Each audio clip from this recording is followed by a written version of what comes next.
தமிழ் கட்சிகளின் பிரதிநிதிகள் தலைவர்கள் ஒன்றாக இணைந்து ஒரு ஊடக சந்திப்பை நடாத்தி இருக்கின்றார்கள். அந்த ஊடக சந்திப்பு தொடர்பாக இதிலே பார்க்க இருக்கின்றோம். அதேவேளை முன்னாள் ஜனாதிபதியான ரணில் விக்ரமசிங்கவை அப்படியே வைத்தியசாலையில் வைத்தே படுகொலை செய்து விடுங்கள் என்று ஒரு சமூக வலைத்தள பதிவு ஒன்று பதிவிடப்பட்டிருக்கின்றது. அது தொடர்பாக சிஐடியிலே முறைப்பாடு கொடுக்கப்பட்டிருக்கின்றது. இவை தொடர்பாகத்தான் இதிலே விரிவாக பார்க்க இருக்கின்றோம். அதற்கு முதல் AK ரிப்போர்ட் எனப்படுகின்ற இந்த யூடியூப் சேனலை தற்பொழுது சப்ஸ்கிரைப் செய்து கொள்ளுங்கள். அதாவது இதுவரை சப்ஸ்கிரைப் செய்யாமல் பார்த்து கொண்டு இருக்கின்றவர்கள் சப்ஸ்கிரைப் செய்து கொள்ளுங்கள். தொடர்ந்து அருகில் இருக்கின்ற பெல் பட்டினை கிளிக் செய்வதன் ஊடாக நான் போடுகின்ற ஒவ்வொரு காணொளிகளையும் நீங்கள் பார்க்கக்கூடிய வகையிலே இருக்கும். தற்பொழுது விடயத்திற்கு செல்லலாம். அதாவது தமிழ் கட்சிகளின் தலைவர்கள், தமிழ் கட்சிகள் என்கின்ற போது தமிழ் தேசியத்தில் பயணிக்கின்ற அந்த கட்சிகளின் தலைவர்கள் ஒன்றிணைந்து ஒரு ஊடக சந்திப்பு ஒன்றை நடாத்தி இருக்கின்றார்கள். அதாவது யாழ்ப்பாணத்தில் தான் இவ்வாறு ஒன்றிணைந்திருக்கின்றார்கள். இவ்வாறு யார் யார் ஒன்றிணைந்து இருக்கின்றார்கள் சொன்னால், தமிழரசு கட்சியின் பொதுச் செயலாளர் சுமந்திரன் அவர்கள் வந்திருக்கின்றார் அந்த இடத்துக்கு. அதேவேளை தமிழ் தேசிய மக்கள் முன்னணியின் செயலாளர் செல்வராசா கஜேந்திரன் அவர்கள் அங்கு வந்திருந்தார். அதுதவிர ஜனநாயக தமிழ் தேசிய கூட்டணியில் அங்கம் வகிக்கின்ற கட்சிகளின் தலைவர்கள் மற்றும் பிரதிநிதிகள் அங்கு வந்திருந்தார்கள். அந்த வகையில் பார்த்தீர்கள் சொன்னால் செல்வம் அடைக்கலநாதன், சித்தார்த்தன், சுரேஷ் பிரேமச்சந்திரன், அதுதவிர புதிதாக அந்த கூட்டணியில் இணைந்து கொண்ட முன்னாள் நாடாளுமன்ற உறுப்பினர் EPDP கட்சியிலிருந்து விலகி சென்றவரான சந்திரகுமார் அவர்களும் அங்கே வந்திருந்தார். இவர்கள் அனைவருமாக ஒன்றாக இணைந்து ஒரு ஊடக சந்திப்பு ஒன்றை நடாத்தி இருக்கின்றார்கள். அனைத்து தலைவர்கள் அல்லது கட்சிகளின் பிரதிநிதிகள் ஒன்றாக இணைந்த சந்தர்ப்பமாக இந்த சந்தர்ப்பம் பார்க்கப்படுகின்றது. அந்த வகையில் சுமந்திரன் அவர்கள் இதற்கு வந்ததும் ஒரு முக்கியமான ஒரு விடயமாக பார்க்கப்படுகின்றது. இவர்கள் எதற்காக இங்கு வந்தார்கள் என்பதை நான் முதலில் சொல்லிவிடுகின்றேன்.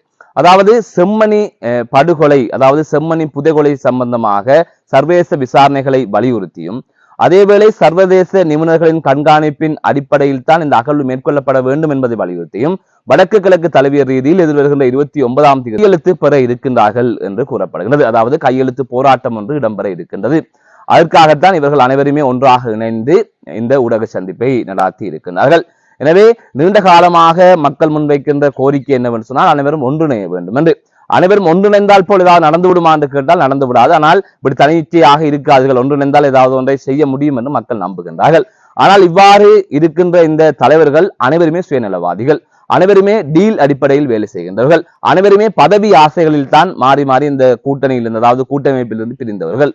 இவ்வாறு இருக்கின்ற போது இவர்கள் ஒன்றிணைவதால் என்ன நடக்கப் போகின்றது என்று கேட்டால் ஒன்றுமே நடக்கப் போவதில்லை. ஏற்கனவே ஒன்றாக இருந்து என்னத்தை செய்தார்கள் என்று கேட்டாலும் எதுவுமே இல்லை. ஆக புது தலைமை ஒன்று வர வேண்டும் என்பதுதான் என்னை போன்றவர்களின் கருத்தாக இருக்கின்றது. ஆனால் அதற்கான வாய்ப்புகள் இருக்கின்றதா? மக்கள் இலகுவாக அதற்கு உடன்படுவார்களா, அல்லது மக்கள் உடனடியாக அப்படி மாறுவார்களா என்றால் வீட்டு சின்னத்துக்கே வாக்களித்து பழக்கப்பட்டவர்களாகவே இன்னும் பல பேர் இருக்கின்றார்கள். அப்படி இருக்கின்ற போது இந்த மக்கள் திடீரென ஒரு புது தலைமையை ஏற்றுக்கொள்வார்களா, வந்தால் அவர்களுக்கான அங்கீகாரம் கிடைக்குமா என்கின்ற பல்வேறுபட்ட கேள்விகள் இருக்கின்றது. அதனை தாண்டி இந்த புது தலைமைகள் வந்தாலும் அவர்கள் எப்படி இருப்பார்கள் என்கின்ற கேள்வி இருக்கின்றது. இன்று இந்த உள்ளூராட்சி மன்ற தேர்தல்கள் முடிவடைந்ததன் பின்னர் பல இளைஞர்கள் பொறுப்புகளில் வந்திருக்கிறார்கள். ஆனால் அவர்கள் அனைவருமே சுமந்திரனுக்கு சாதகமாக, சுமந்திரன் சொல்வதை கேட்டு வேலை செய்கின்றவர்களாக, தங்களின் சுயலாபத்துக்கு வேலை செய்கின்றவர்களாகவே இருக்கிறார்கள். அதை நாங்கள் பார்த்திருக்கின்றோம். அதை பார்க்கின்ற போது இந்த இளைஞர்கள் மீது இருக்கின்ற நம்பிக்கையே போய்விட்டது என்று சொல்லலாம். அதனை தாண்டி புது தலைமைகள் வர வேண்டும், புதியவர்கள் வர வேண்டும் என்று நாங்கள் விரும்புகின்றோம். ஏனென்றால் சமூகத்திற்காக உழைக்கின்றவர்கள், சமூகத்திற்காக பாடுபடுகின்றவர்கள் என்று பலர் இங்கே இருக்கின்றார்கள். எனவே அவர்கள் அனைவருமே இங்கு வர வேண்டும் என்கின்ற ஒரு ஆவல் இருக்கின்றது. அப்படி இருக்கின்ற போதுதான் இது தொடர்பாக அதிக அளவிலே நாங்கள் பேசிக் கொண்டிருக்கின்றோம். ஆனால் அதற்கு முதல் இவ்வாறு அனைவருமே ஒன்றிணைவது என்பதும் ஒரு சிறப்பான ஒரு விடயம் தான். அதை மாற்று கருத்திலே அனைவரும் ஒன்றிணைந்து தமிழ் மக்களுக்கு சார்பான ஒரு தீர்மானத்துக்கு எடுக்க வேண்டும். மீண்டும் இவர்கள் MP ஆகி அல்லது மீண்டும் இவர்கள் பார்ப்போமிட்களை பெற்றுக் கொள்வதால் தமிழ் மக்களுக்கு என்ன நடக்கப் போவது என்பதை தாண்டி இவர்கள் ஒன்றாக இணைந்து ஏதாவது ஒன்றை உருப்படியாக செய்ய வேண்டும் என்பது தமிழ் மக்களின் வேண்டுகோளாக இருக்கின்றது. அதன்படி ஒன்றாக இருக்க வேண்டும் என்று விரும்புகிறார்கள். தற்பொழுது இந்த சந்தர்ப்பத்தில் ஒன்றிணைந்திருக்கிறார்கள் என்பது வரவேற்கத்தக்க வேண்டிய ஒரு விடயம்தான், மாற்று கருத்துக்கு இடமில்லை. அப்படி இருக்கின்ற போது கடந்த காலத்தில் நீங்கள் பார்த்திருப்பீர்கள், அதாவது நான் உட்பட பலர் இந்த சுமந்திரன் ஒரு கர்த்தாலுக்கு அழைப்பு விடுத்திருந்தார். தமிழரசு கட்சியின் சார்பிலே அந்த கர்த்தாலுக்கு அழைப்பு விடுத்ததாக அவர் கூறியிருந்தார். அதாவது முத்தியன்கட்டில் இருக்கின்ற அந்த ராணுவ முகாமிற்குள் திருடச் சென்ற நிலையிலே அங்கிருந்து தப்பித்து குளத்திற்குள் விழுந்த ஒருவர் சடலமாக மீட்கப்பட்டார். எனவே ராணுவத்தின் பிரசனத்தை கண்டித்தும் அவருக்கு நீதி வேண்டியும் இவ்வாறு கர்த்தால் அனுஷ்டிக்க வேண்டும் என்று அவர் ஒரு அழைப்பை விடுத்திருந்தார். அந்த அழைப்பை அனைவருமே ஏற்றுக்கொள்ளவில்லை. தன்னிச்சையாக அவர் எடுத்த முடிவாக அந்த முடிவு பார்க்கப்பட்டது. இவ்வாறு பல விடயங்கள் நடந்தன. இதில் முக்கியமான ஒரு காரணத்திற்காக கர்த்தால் போடப்பட வேண்டும். உதாரணத்துக்கு செம்மணி படுகொலைக்கு நீதி வேண்டும் என்று போட்டிருந்தால் கூட அதுக்கு அனைவரும் ஆதரவு அளித்திருப்பார்கள். ஆகையால் அந்த நோக்கம் சரியானதாக இல்லை என்பது எங்களுடைய கருத்து. அதன் தவிர ஒற்றுமையாக ஒன்றிணைந்த ஒரு போராட்டத்தை முன்னெடுக்க வேண்டுமே தவிர தன்னிச்சையாக இவ்வாறு செய்வது சரியல்ல. இது சுமந்திரன் அதை பற்றி கதைப்பதற்கு தகுதியற்றவர் என்பது போன்ற பல விமர்சனங்களை நாங்கள் முன்வைத்திருந்தோம். அது பலமான ஒரு தாக்கத்தை சுமந்திரனுக்கு ஏற்படுத்தியிருந்தது. என்னால் கத்தால் படு தோல்வி அடைந்தது. சுமந்திரன் நான் நினைத்தால் எதையும் செய்து விடலாம், நான் தான் தமிழர்களின் தலையெழுத்தை மாற்றி அமைக்கின்றவன், நான் தான் தமிழர்களின் வழிநடத்தலுக்குரிய ஒரு தலைவன் என்பது போல அவரது எண்ணம் இருந்தது. அனைத்துமே உடைபட்டு போனது. அதனால்தான் இன்று அவர் இவ்வாறு அனைத்து கட்சிகளுடன் ஒன்றாக அமர்ந்திருக்கின்றார். அதாவது அனைத்து கட்சி தலைவர்கள் மற்றும் பிரதிநிதிகளுடன் ஒன்றாக அமர்ந்திருக்கின்றார் என்பதை பார்க்கக்கூடிய வகையில் இருக்கின்றது. எனவே அப்போது அந்த மக்கள் எதிர்ப்பு தெரிவித்ததால் இன்று இது நடந்திருக்கிறது. அப்போது அது நடக்காமல் இருந்திருந்தால், எதிர்ப்பு தெரிவிக்காமல் விட்டிருந்தால் இன்று சுமந்திரன் மனம் மாறுவதற்கான எந்தவித வாய்ப்புகளும் இருந்திருக்காது. ஆனால் அப்படி ஒரு சூழலை தற்பொழுது மக்கள் உருவாக்கி இருக்கின்றார்கள் என்பதில் ஒரு பெரும் சந்தோஷம்தான். அதனை தாண்டி அந்த நோக்கம் என்பதும் சரியானதாகத்தான் இருக்கின்றது. ஆகையால் செம்மணி போன்று பல இடங்களில் எமது தமிழர்கள் அங்கு கொண்டு புதைக்கப்பட்டிருக்கிறார்கள். உதாரணத்துக்கு செம்மணியை எடுத்துக்கொண்டாலே நிர்வாணமான நிலையிலே பல எலும்புக்கூடுகள் மீட்கப்படுகின்றது. அதனை தாண்டி குழந்தைகளின் எலும்புக்கூடுகள் மீட்கப்படுகின்றன. இவ்வாறு பல எலும்புக்கூடுகள் இடம் காணப்பட்டிருக்கின்றது, மீட்கப்பட்டிருக்கின்றது. அப்படி இருக்கின்றபோது அதற்கு நீதி வேண்டி ஒரு கையெழுத்து போராட்டம் ஒன்று மேற்கொள்ளப்படுவது என்பது நியாயமானது. அதனை தாண்டி அதற்காக வடக்கு கிழக்கை முடக்கினாலும் ஒத்துழைப்பு வழங்குவதற்கு அனைவருமே தயாராக இருப்பார்கள் என்றால் அது ஒரு சரியான காரணம், தேவையான ஒரு காரணம். தமிழர்களுக்கு நடந்த அநீதிக்காக கதைக்கப்படுகின்ற ஒரு விடயத்திற்காக கர்த்தால் அனுப்பிப்பதற்கு தமிழர்கள் எப்போதுமே தயாராக இருக்கின்றார்கள் என்பது கடந்த காலங்களிலிருந்தே உங்களுக்கு தெரியும். ஆகவே அது ஒரு பாராட்டுக்குரிய விடயம்.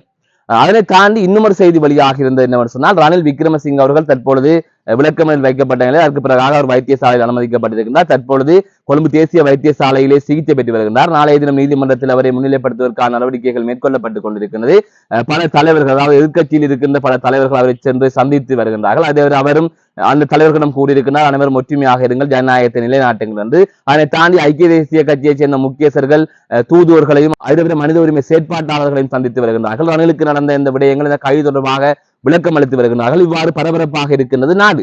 இப்படி இருக்கின்ற நிலையில் தான் தற்பொழுது ஒரு தகவல் ஒன்று வழியாக இருக்கின்றது, செய்தி ஒன்று வழியாக இருக்கின்றது. தற்பொழுது வைத்தியசாலை சிகிச்சை பெற்று வருகின்ற ரணில் விக்ரமசிங்கவை அங்கே வைத்து படுகொலை செய்ய வேண்டும் என்று ஒரு சமூக வலைத்தள பதிவு ஒன்று வைரலாகி வருவதாகவும் அது தொடர்பாக நடவடிக்கை எடுக்க வேண்டும் என்றும் முன்னாள் பிரதேச உறுப்பினர் உள்ளிட்ட சிலர் சிஐடியிலே முறைப்பாடு ஒன்றை வழங்கியிருக்கிறார்கள். இவ்வாறு ஒரு பதிவு வெளிவந்து கொண்டிருக்கிறது. இந்த பதிவுக்கு காரணமானவர்களை உடனடியாக கைது செய்ய வேண்டும் என்று அவர்கள் குறிப்பிட்டிருக்கிறார்கள். உண்மையிலே எதுவாக இருந்தாலும் சட்டப்படி நடக்கின்ற விடயங்கள் சட்டப்படி நடந்து கொண்டிருக்கிறது. அதனை தாண்டி ஆதரவாகவோ எதிராகவோ ரணிலுக்கு எழுத வேண்டிய தேவை இல்லை. சட்டம் தன் கடமையை செய்து கொண்டிருக்கின்றது.